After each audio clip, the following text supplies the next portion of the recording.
Assalamualaikum warahmatullahi wabarakatuh. Di video kali ini, saya akan membahas mengenai perilaku individu dalam organisasi intrasekolah.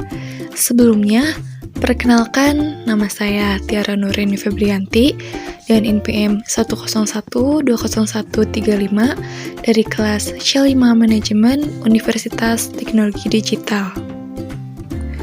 Pada video kali ini, saya akan menjelaskan mengenai organisasi intrasekolah atau yang biasa disebut dengan OSIS, lalu dasar-dasar perilaku individu, nilai dan sikap, kemudian kepribadian dan emosi, dan yang terakhir ada persepsi dan pengambilan keputusan. Baik, langsung saja. Pengertian dari OSIS atau organisasi intrasekolah ini yaitu sebuah organisasi untuk membantu program sekolah dan juga sebagai suri tauladan bagi siswa dan siswi yang patut dicontoh di dalam organisasi. OSIS juga merupakan satu-satunya wadah organisasi siswa yang sah di sekolah. Oleh karena itu, setiap sekolah wajib membentuk OSIS yang tidak mempunyai hubungan organisatoris dengan OSIS di sekolah lain dan tidak menjadi bagian atau alat dari organisasi lain yang ada di luar sekolah. Lalu, adapun fungsi dari OSIS yaitu yang pertama sebagai wadah, yang mana wadah kegiatan para siswa di sekolah bersama dengan jalur pembinaan yang lain untuk mendukung tercapainya kesiswaan.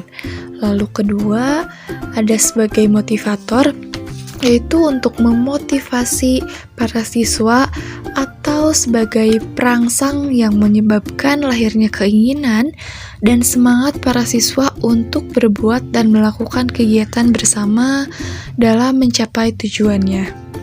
Lalu, yang terakhir yaitu sebagai preventif. Secara preventif, OSIS ikut mengamankan sekolah dari segala macam ancaman, baik itu dari luar maupun dari dalam sekolah itu tersendiri. Sekarang, saya akan menganalisis 5 anggota OSIS di salah satu sekolah menengah ke atas, di antaranya yaitu pertama, laki-laki umur 17 tahun dan belum menikah. Yang kedua, laki-laki berumur 16 tahun belum menikah. Yang ketiga, laki-laki berumur 18 tahun belum menikah. Yang keempat, ada perempuan berumur 16 tahun dan belum menikah. Dan yang terakhir, yaitu perempuan berumur 17 tahun dan berstatus belum menikah. Berikut ini saya jabarkan analisisnya. Pertama, mengenai dasar-dasar individu. Berdasarkan karakteristik biografis usia itu tidak ada hubungannya dengan kinerja seseorang.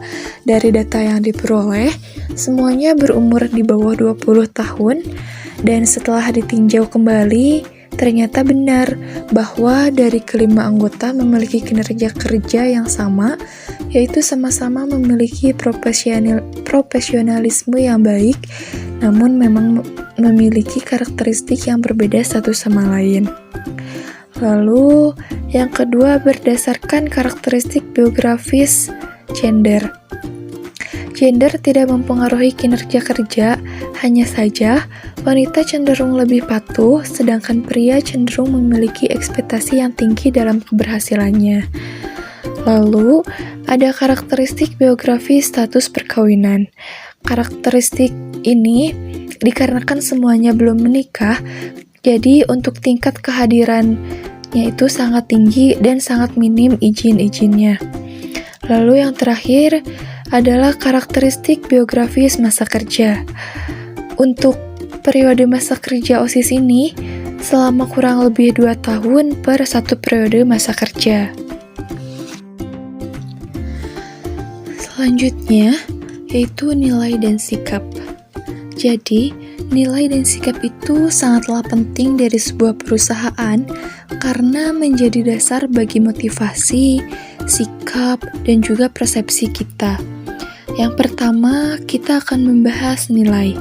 Nilai itu terbagi menjadi 2, yaitu nilai terminal dan nilai instrumental.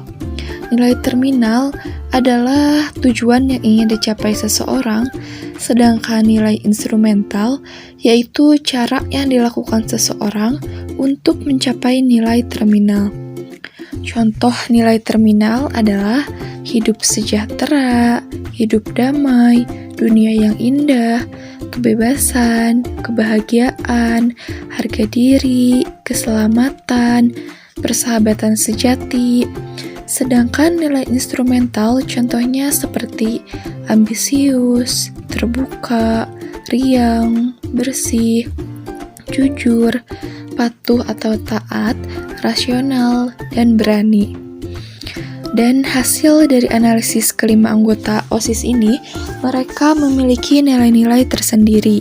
Ada yang bekerja nilai terminal, ada juga yang instrumental, dan ada juga yang bekerja ambisius namun tetap memperhatikan kebahagiaannya. Yang kedua, yaitu sikap. Sikap dari setiap individu tentunya berbeda-beda. Dari perbedaan inilah terkadang muncul kesalahpahaman atau konflik. Namun, tidak menjadi alasan atau hambatan untuk terus profesionalitas dalam pekerjaannya. Dan disitulah peran seorang pemimpin dibutuhkan ketika munculnya perbedaan atau konflik itu dalam suatu organisasi. Selanjutnya, kepribadian dan emosi. Pengertian kepribadian adalah keseluruhan cara seorang individu bereaksi dan berinteraksi dengan individu lain. Sedangkan di samping itu, kepribadian sering diartikan sebagai ciri-ciri yang menonjol pada diri individu, seperti pada orang pemalu, dikenakan atribut kepribadian pemalu, dan dari orang supel dikenakan atribut orang supel. Dan dari hasil analisis anggota OSIS ini, 2 diantaranya memiliki kepribadian introvert karena mereka lebih suka mengamati, berbicara dengan hati-hati, dan juga lebih suka lingkup pertemanan yang kecil. Sedangkan yang lainnya memiliki kepribadian ekstrovert. Hal tersebut karena mereka terlihat nyaman berada dalam kelompok, senang bersosialisasi, mudah berteman, dan juga tidak takut mengambil resiko. Untuk emosinya, dari kelima anggota tersebut memiliki emosi yang berbeda-beda. Contohnya, ketika dalam sebuah organisasi itu terdapat suatu masalah, ada yang terlihat cuek, ada juga yang terlihat peduli, dan ada yang terlihat lebih ke biasa saja, dan juga ada yang marah, ada yang nangis, dan lain sebagainya.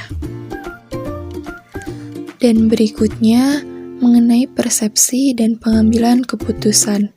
Menurut KBBI, pengertian dari persepsi adalah tanggapan atau penerimaan langsung dari sesuatu, atau berarti juga proses seseorang mengetahui beberapa hal melalui panca inderanya.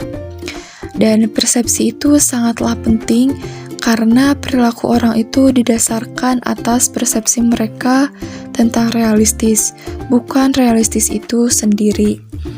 Dan dalam persepsi dan pengambilan keputusan juga terdapat yang pertama tadi persepsi, lalu ada kreativitas, etika, dan pengambilan keputusan. Dan berikut ini merupakan 5 jalan pintas yang sering digunakan dalam menilai orang. Yang pertama ada selektif, yaitu menafsirkan apa yang dilihat dengan berbagai macam aspek. Yang kedua ada efek halo, yaitu menarik kesimpulan berdasarkan karakteristik tunggal. Dan yang ketiga ada stereotyping, yaitu menilai berdasarkan persepsi tentang kelompok orang tersebut. Lalu yang keempat ada efek kontras, yang dimana membandingkan dengan orang yang baru dijumpai, baik atau buruk. Dan yang kelima yaitu proyeksi, yang artinya percaya bahwa orang lain sama dengan diri kita sendiri. Nah, Setelah menganalisis kelima individu tersebut, saya dapat mengetahui bahwa 3 di antaranya mereka memiliki persepsi selektif dan 2 di antaranya memiliki efek halo. Selanjutnya, etika dalam pengambilan keputusan. Yang pertama, yaitu adalah kriteria utilitarian, yang artinya keputusan yang dibuat semata-mata berdasarkan hasil atau konsekuensinya. Dan yang kedua, yaitu kriteria hak, yang dimana keputusan konsisten dengan hak dan fundamental sebagaimana ditetapkan dalam dokumen seperti dokumen hak. Lalu yang ketiga, yaitu kriteria keadilan, yang artinya keputusan yang dibuat adalah keputusan yang dibuat secara fair dan objektif atau independen sehingga tercipta distribusi manfaat dan biaya secara adil. Cukup sekian penjelasan mengenai perilaku individu di organisasi intrasekolah atau OSIS, dan mohon maaf apabila ada kesalahan. Terima kasih. Wassalamualaikum warahmatullahi wabarakatuh.